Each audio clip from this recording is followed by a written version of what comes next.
Hey, friends. Good evening, everybody. I am really glad you're here. Got to get a drink. I think this scratchy throat and this cough is going to be with me till who knows when, maybe forever. But I have a drink, I have some cough drops and some mints, and I'm going to be able to make it through tonight. So, good evening. I'm glad that you're here tonight. Doesn't matter to me whether you're here with me live or whether you're watching this video um, as a replay.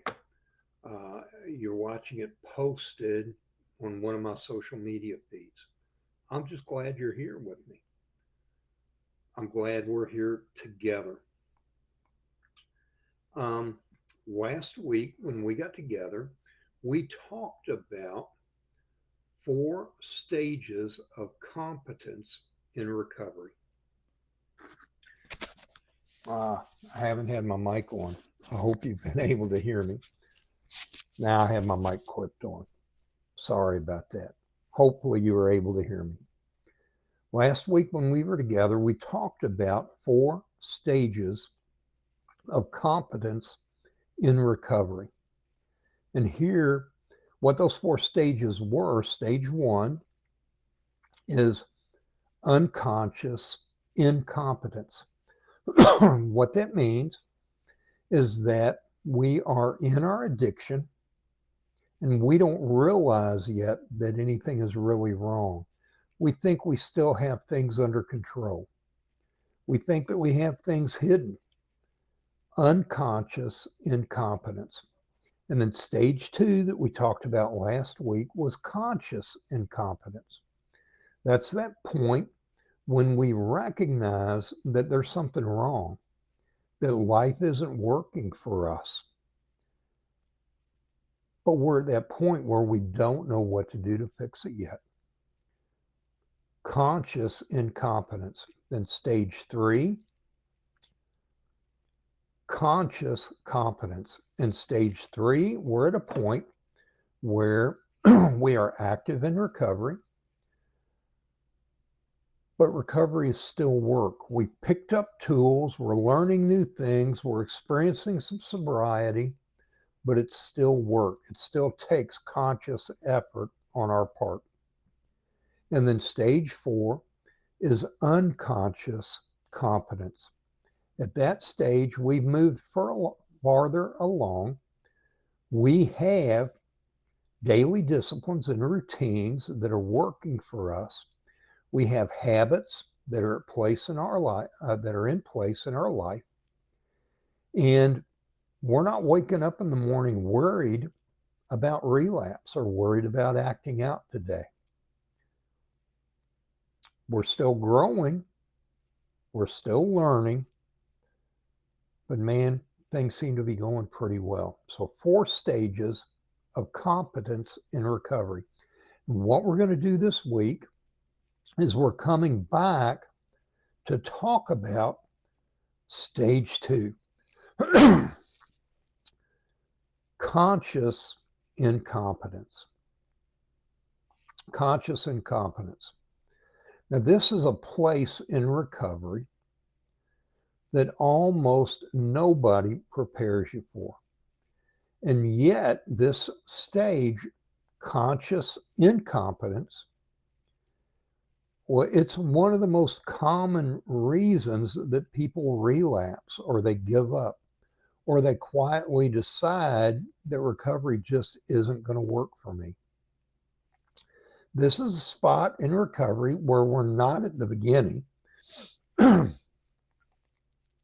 Excuse me. We're not at the beginning, but we're not anywhere near the end. We're kind of stuck in the middle. This is a place where awareness has turned on. We've recognized harm that we're causing to others. We're recognizing harm that we're causing ourselves. We're realizing that we're not in a good place. But our skill set has not caught up with our awareness. This place can feel uncomfortable, but many times it's more than uncomfortable. This stage in recovery for a lot of us feels unbearable.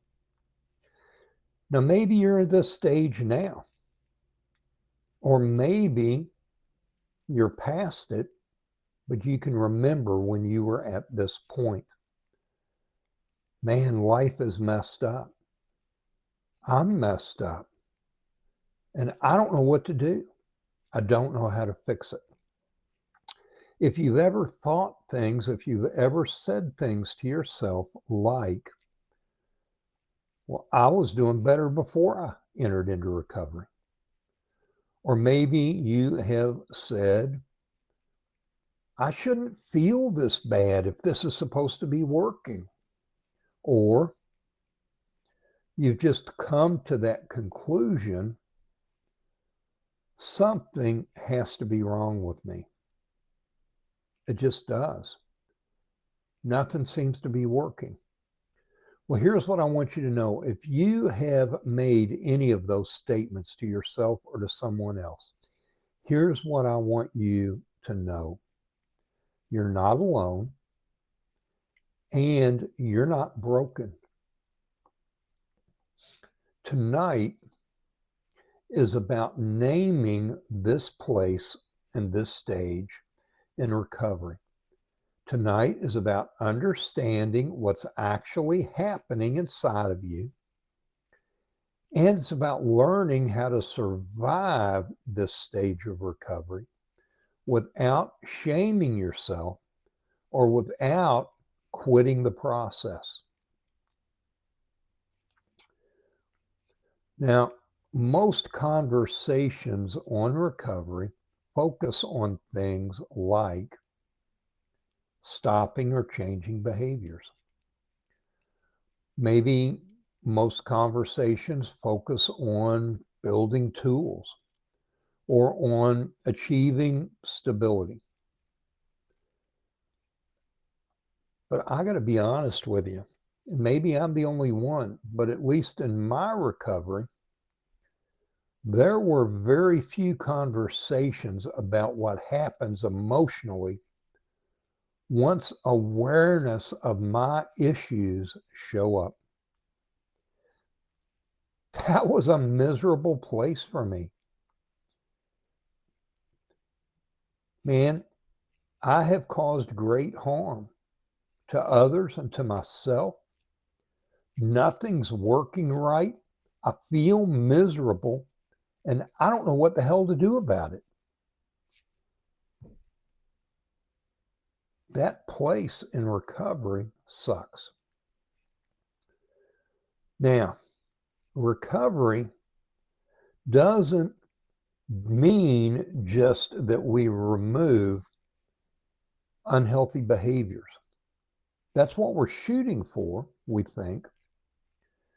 But as we remove those unhealthy behaviors, what we do is we actually remove the things that we have used to protect ourselves. Our addictions, our behaviors have actually been tools for us. We have experienced feelings, we've experienced emotions, we've experienced things like fear and shame and hurt and anger, grief. And when those things showed up, we didn't know what to do with them.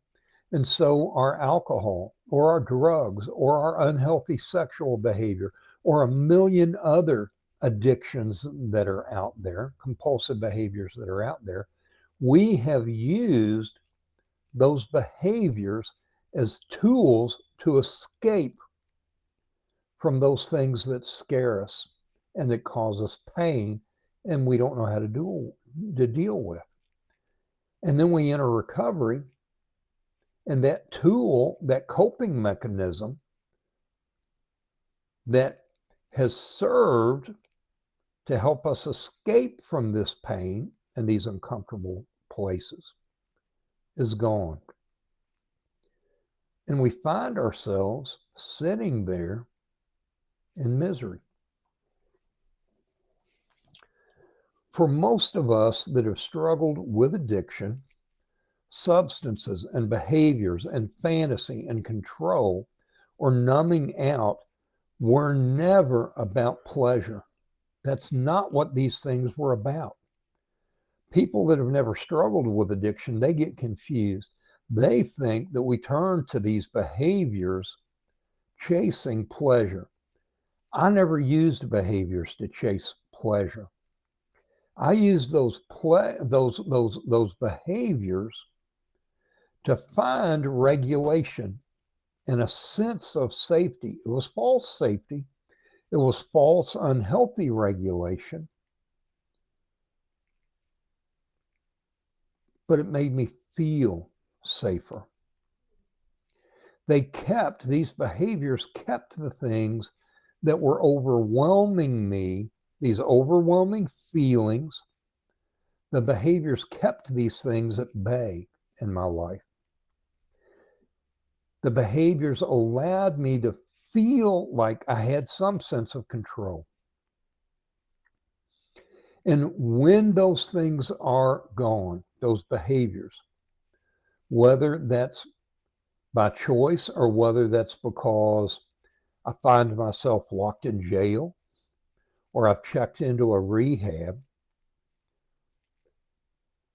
many times when we end up in those places, we're often shocked. We're often surprised about the things that come rushing in.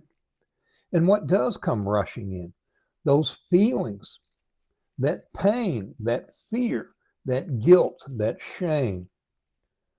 Those things that we have numbed out and escaped from for extended periods of time are all of a sudden rushing back in and are active and present there in our life, day to day, hour to hour, minute to minute. And when we experience this, and nobody has explained this to us, when you enter recovery, nobody has told you, when you enter recovery, you're going to go through a period that feels like hell. When nobody has explained that, then we have a tendency to assume or to conclude, well, I just must really suck at recovery. Maybe recovery isn't for me.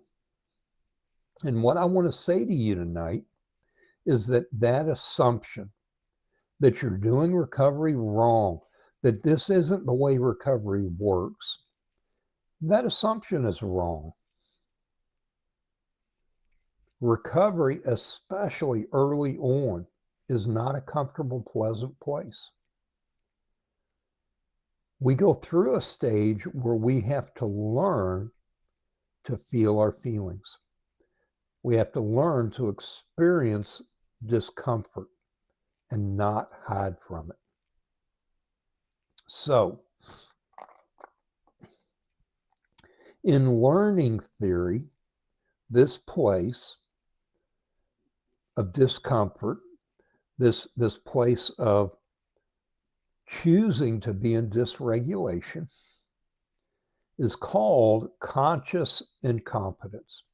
Now, in regular language, what this place feels like is all of a sudden I've removed tools that I've used, and those tools have been unhealthy behaviors. Maybe they've been alcohol or drugs or sexual behavior or whatever.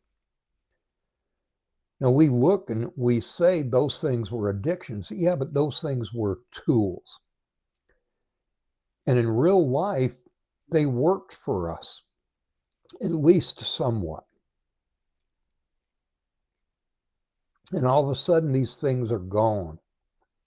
And what we experience is, I see everything now, and I feel everything now, and I hate it. Can you relate to that? Is that where you're finding yourself right now?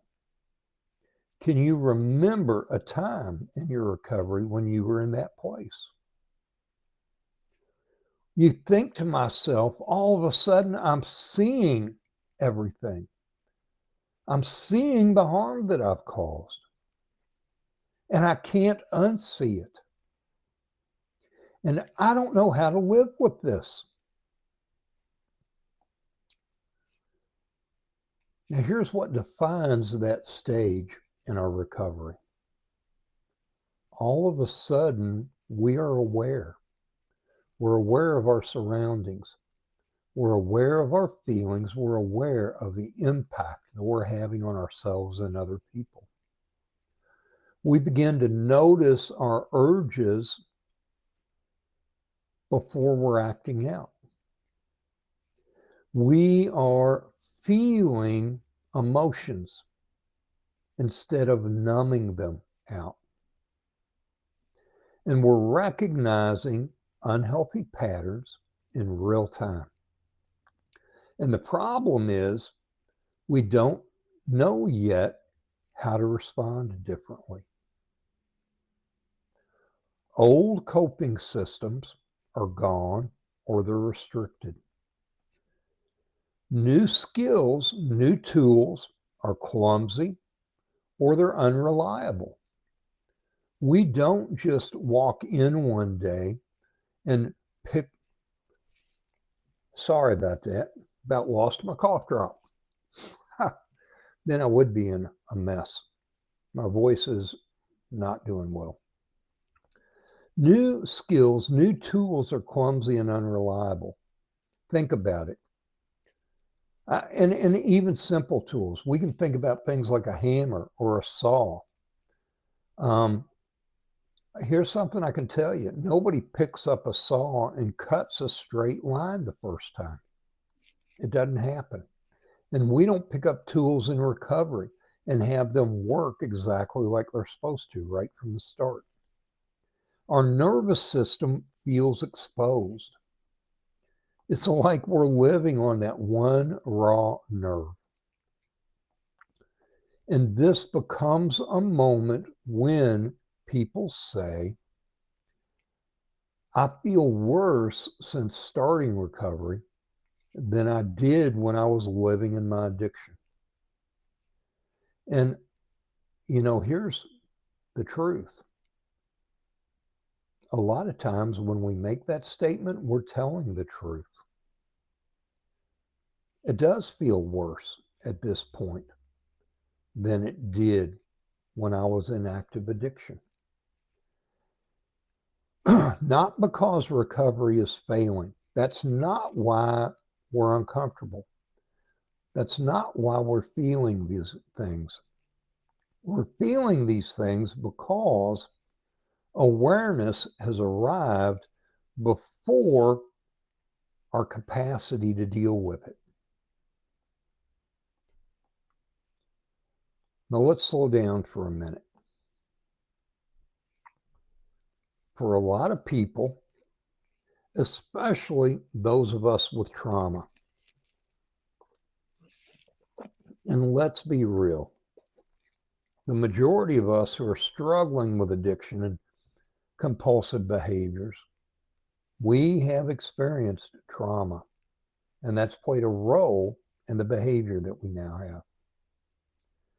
For those of us who have experienced trauma, awareness equals danger. When we experience vulnerability, our brain, a warning alarm goes off in our brain. Danger. In the past, feelings, any feelings, even feelings that were good, maybe feelings of connection and feelings of love. We feel joy, and all of a sudden we're scared because we know a crash is coming and it's not going to last. Feelings have led in the past for us, feelings have led to a sense of being overwhelmed. And it didn't matter what the feeling was. Vulnerability in our past has led to harm. Have you experienced that? You become vulnerable with somebody, and then it's turned against you and used against you, and it brings harm. Need, expressing need, being honest about need, has led to disappointment and abandonment. And we make a decision, a conscious decision. People will always let me down. Have you thought that before? So our nervous system learned, don't feel too much. Don't slow down. Don't look too closely. And when we enter into recovery interrupts that agreement and that contract that we've made with ourselves. Because as we enter into recovery, we begin to feel feelings again. We begin to slow down. We begin to pay attention to things that are going on around us. Recovery causes discomfort. And now we're feeling things and experiencing things that we were never taught how to feel safety. Let me let you in on a secret. Nobody on the face of this planet is born with an ability to self-regulate and with a knowledge of what to do with our feelings. That's why children have meltdowns. They get angry and they don't know what to do with that. Many of us that have struggled with addiction have never been taught what to do with those things, those feelings and those experiences. And we experience these feelings and our system says, wait a minute, this isn't okay. I don't know how to do this. We're in recovery and these feelings are coming to the surface and my brain is screaming, make this stop. I don't know what to do with these feelings and these things. And what I want to tell you, clear, I want you to listen to what I'm saying. That response, those responses, this isn't okay, I don't know how to do this, make this stop. Those responses are not weakness. When we experience those things, that does not mean that we're weak. It means that we feel unprotected. And that response is an attempt to begin to search for protection.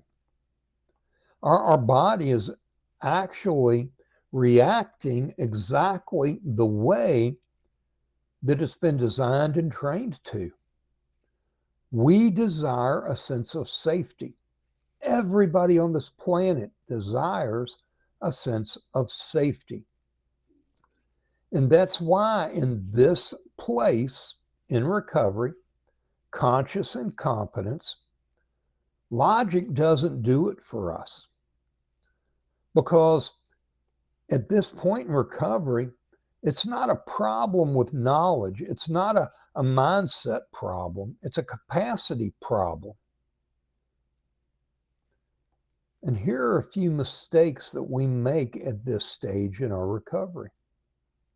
When this place gets intense, here's the way that people normally respond. We enter into recovery. We're feeling our feelings. We don't know what to do with them. We're experiencing discomfort. We're scared. We're afraid to let people get close.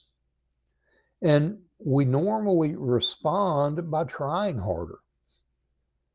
Now all that really means is that we're attempting to white knuckle. We're attempting to do this in our own strength. And that's a normal response for us at this stage in recovery. We look for more rules and more pressure and less grace. And what we need is more grace and more understanding.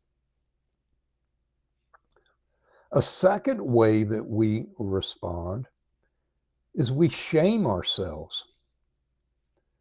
We begin to say things like, everybody else is doing better than me. I should be past this. Why am I the only one that's struggling? Have you ever said those things to yourself? That's a shame response. And I'm going to tell you, at this stage in recovery, do you know who the cruelest, meanest person in your life becomes? You. It's your voice that becomes the most critical, the most condemning, the most hostile. It's the way we speak to ourselves. You're such a failure. You're never going to make it.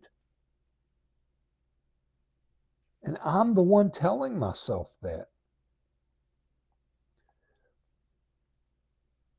And then for some of us, it's at this point in recovery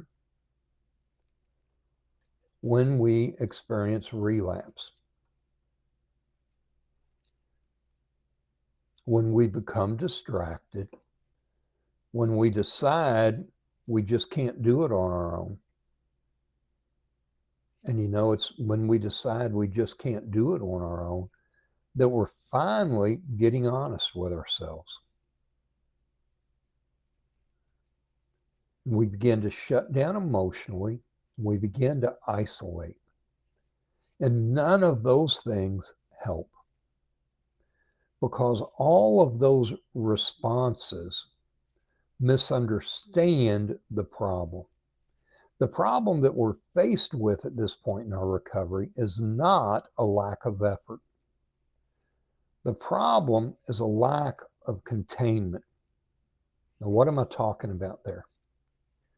This stage of recovery, when we recognize that there are problems and there are issues, but we don't know what to do with them yet, at this stage in recovery, this isn't a stage where we need to be pushing and fighting to conquer something. This is actually a stage in recovery where for a lot of us, we just need to be focused in the moment on survival. And it's okay to be focused in the moment on survival. That's all right. Now, that's a radical idea for a lot of people, because a lot of people think we always have to be pushing forward. We always have to be taking ground. We always have to be doing better.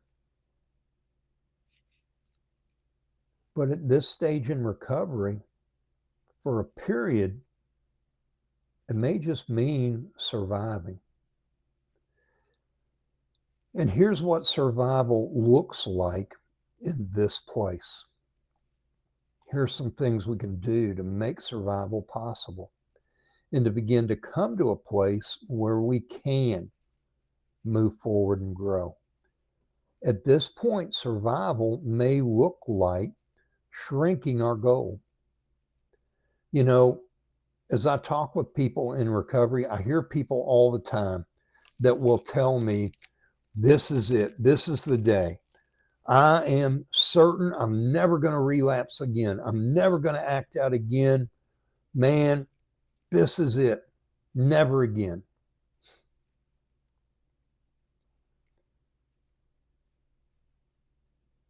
When I hear that statement, that almost guarantees that at some point in the not too distant future, relapse is going to take place, because we have set this big, massive goal,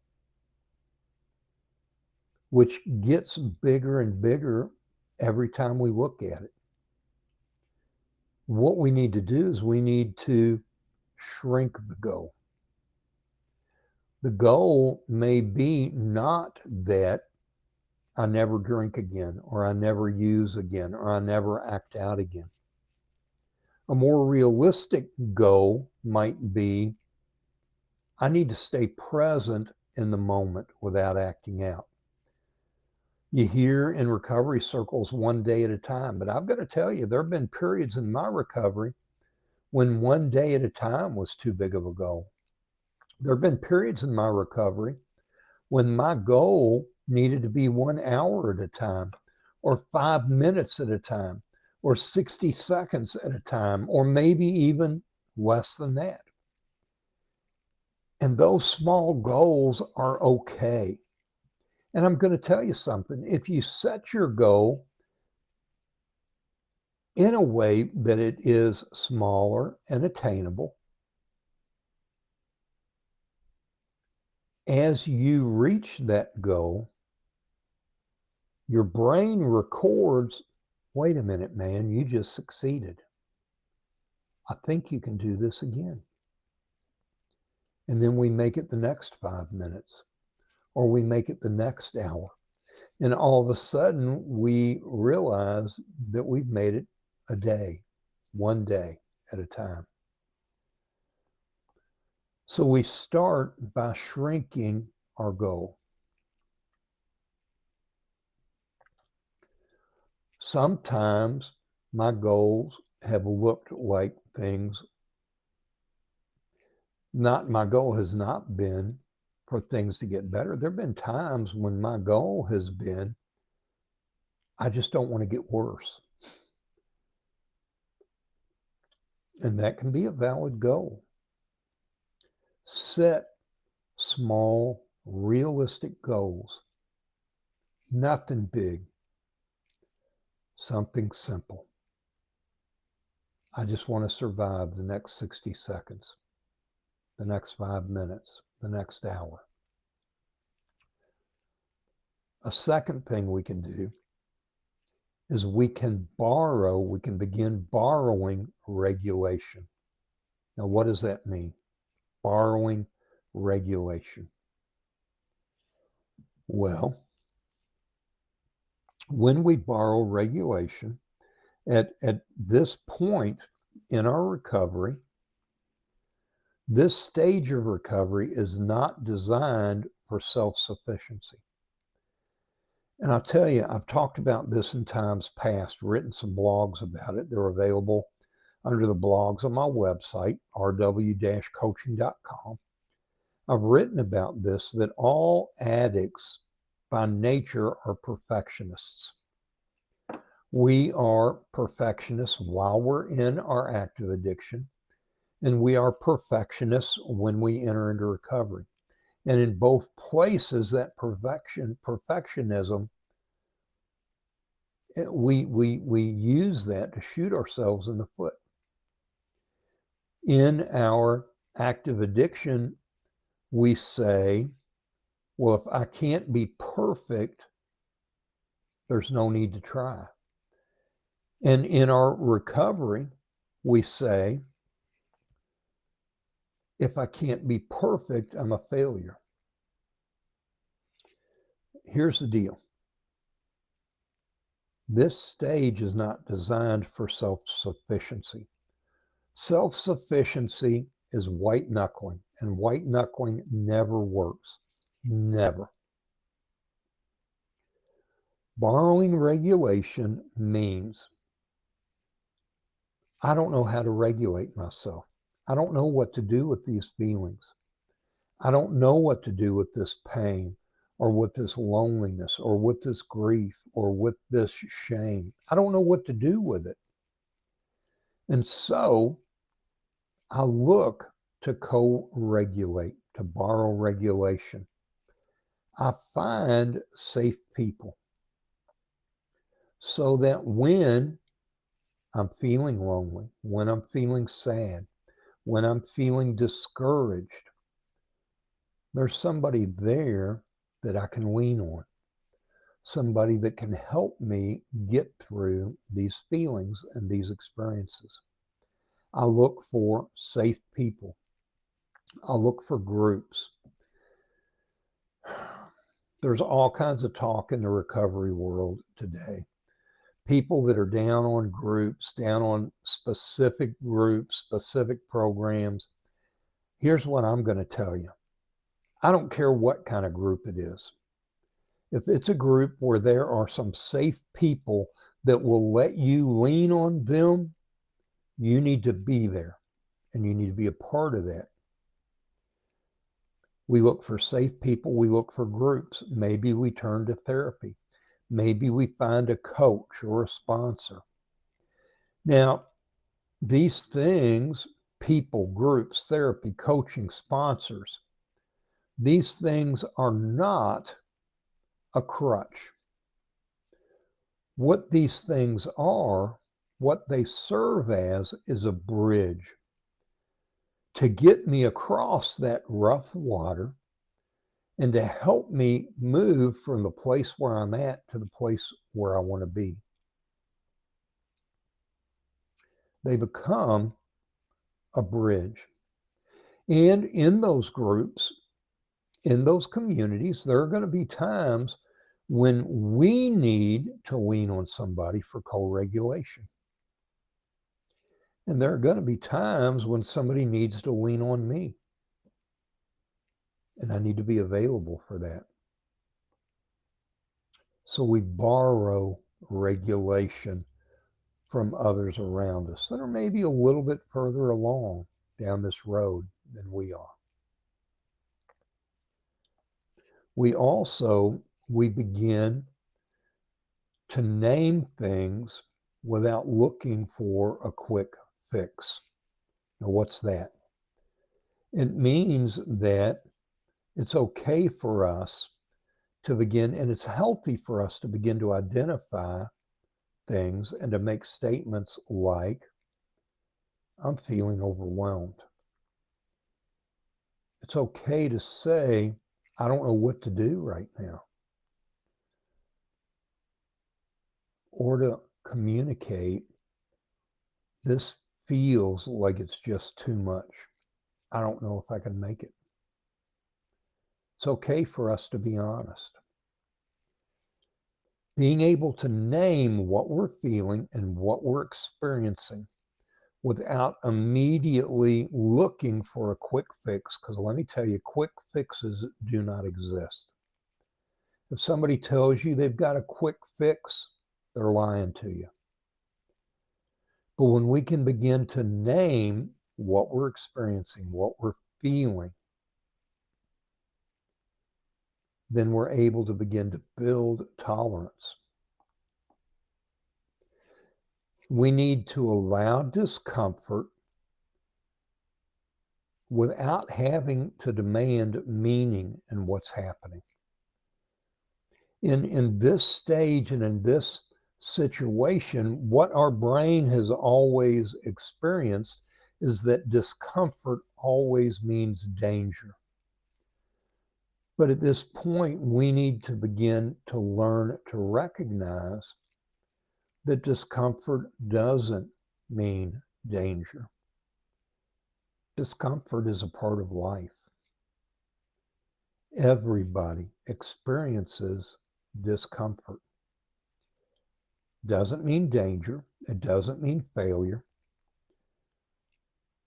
It means that my system is learning something new. That's what discomfort means. It means I'm learning something new.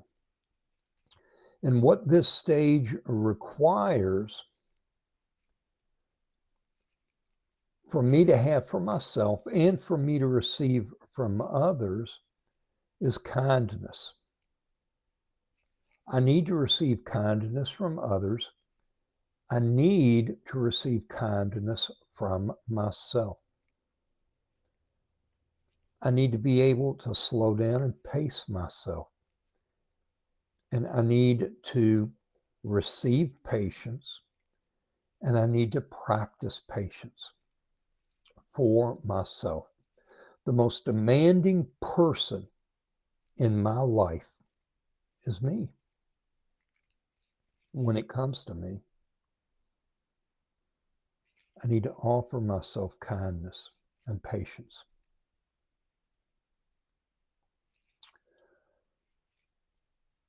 For people who, at this point, in this uncomfortable place, For people who stay, something begins to change in our recovery. It doesn't happen overnight. It doesn't happen dramatically. But here's what begins to happen as we press into this place, into this discomfort, as we learn to be able to tolerate discomfort for a time. What we begin to experience is that feelings don't seem to last as long as they used to. We begin to find out that urges may still occur, but those urges peak and they pass more often. Recovery time begins to shorten. And confidence quietly begins to grow. We begin to be able to recognize, you know what? I did make it through the day. And if I made it through today, I might be able to make it through tomorrow. Skills slowly start to catch up with awareness. We begin to pick up tools. We begin to learn how to regulate ourselves, how to find comfort. Things that once felt unbearable in our life become survivable. And what we used to view as just being survivable, I'm just barely able to make it through, we begin to learn how to work in those spaces and how to grow. And it's this process where growth actually begins to happen. And we begin to make progress. And as we make progress, we begin to find ourselves moving towards that next stage. Conscious competence, where recovery still requires work, still requires effort, we're still learning, but we're recognizing that tools are working. We're recognizing that we are making progress.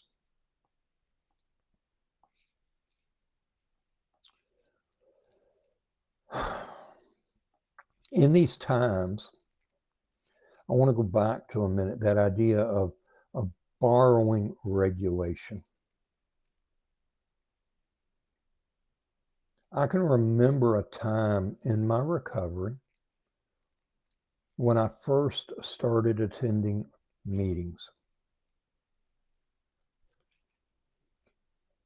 And I can remember when I first began to open up and talk a little bit and share a little bit in those meetings, either in the meetings themselves or with a couple of guys after the meeting. And I remember sharing about how much life sucked and how I didn't know what to do with these feelings and how much I was struggling. And what I was looking for in that space was not somebody that had all the answers.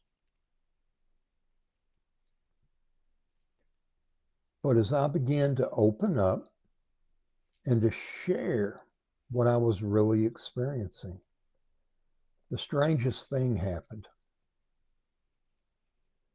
I would be talking about something I was going through, and somebody on the other side of the table or on the other side of the room or on that screen, because I did online meetings, as I was sharing about my struggles, I'd see somebody's head begin to nod. And I didn't know anything about them. I knew about me. And I knew there was a good chance they had not experienced everything just exactly like I had. But even though they hadn't, something inside me said, I think they know what I'm talking about. They haven't experienced it exactly like me, but they understand what I'm going through. And just that simple act helped to bring me regulation, a sense of community, a sense of camaraderie and connection. And it gave me hope to make it that next 5 minutes.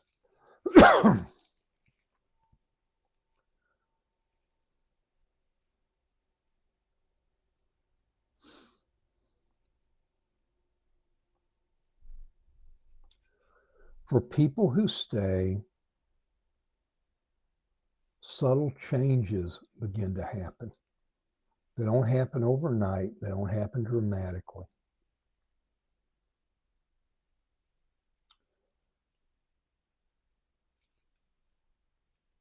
But we begin to maybe consider the possibility that life is survivable. I am moving forward. I am maybe making some progress. It might be a little, but I think progress is happening. Now, here's an important truth that you need to hear and you need to accept. We don't pass through this place just once. What do I mean by that? Our recovery journey isn't a straight line. It isn't, I make a decision today to enter recovery, and then every day moving forward is a little bit better. Nothing in life works that way. There are times when it's 2 steps forward and 3 steps back.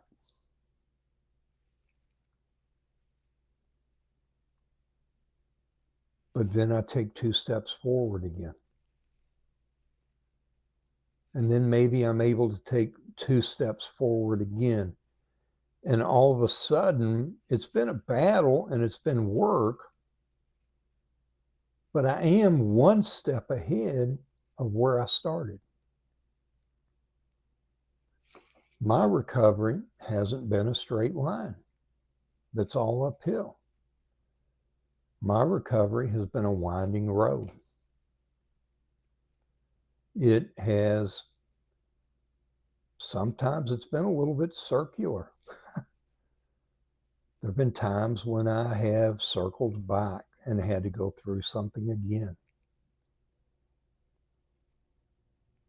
But I've made a decision that I'm going to keep walking. I'm going to keep moving. Things in life, stress, loss, trauma, reminders of past trauma, exhaustion, major life changes take place. And all of these things can bring us back maybe to a place we've been before. But that doesn't mean that recovery failed. What that means is that life happened. And what we need to understand is that sliding backward doesn't erase growth. What it does do is it reveals where care is needed again. It doesn't mean that I have lost everything that I gained as I passed through this way before.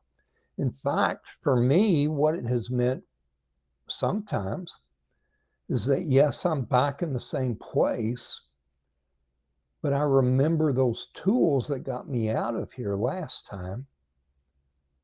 And I moved forward through this place a little faster than last time. The goal isn't to avoid never sliding back. The goal is if I begin to slide back, I want to recognize it sooner. And I want to respond more gently. I want to allow myself some grace and some understanding. So let me say this. What I'm talking about here this evening, conscious incompetence. I've recognized that my life is messed up. I'm causing harm to others. I'm causing harm to myself. Something needs to change.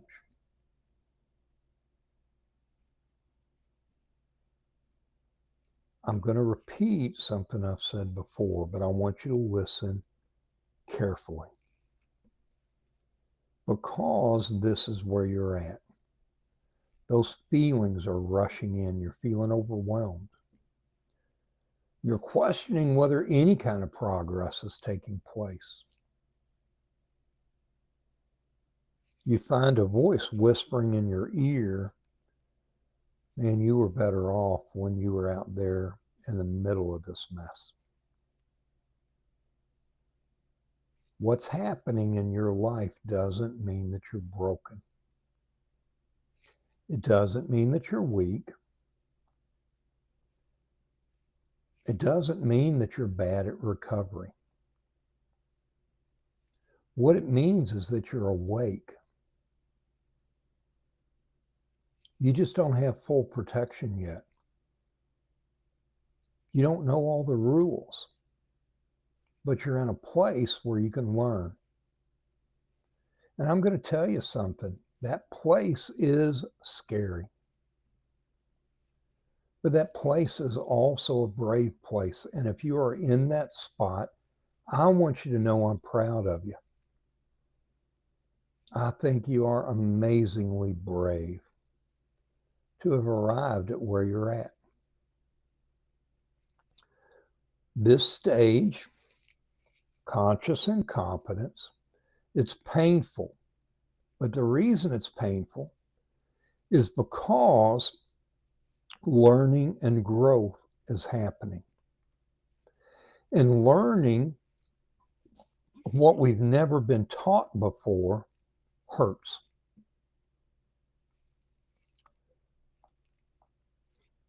If something I've said tonight, if you can connect with something I've said tonight, this place isn't permanent.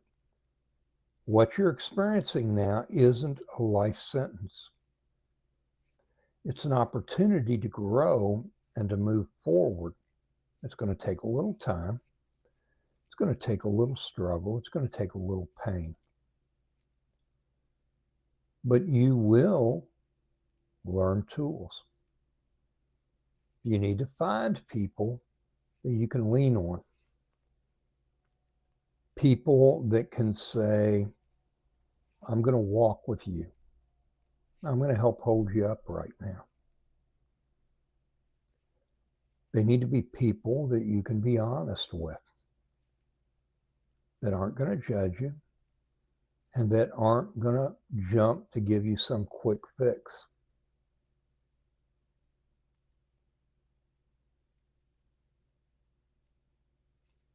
If tonight has helped you to put words to your experience, maybe you just need to let that be enough for right now. Understanding is often the first form of relief. Just beginning to understand where you're at and why you're here. What's going on in your life at the moment.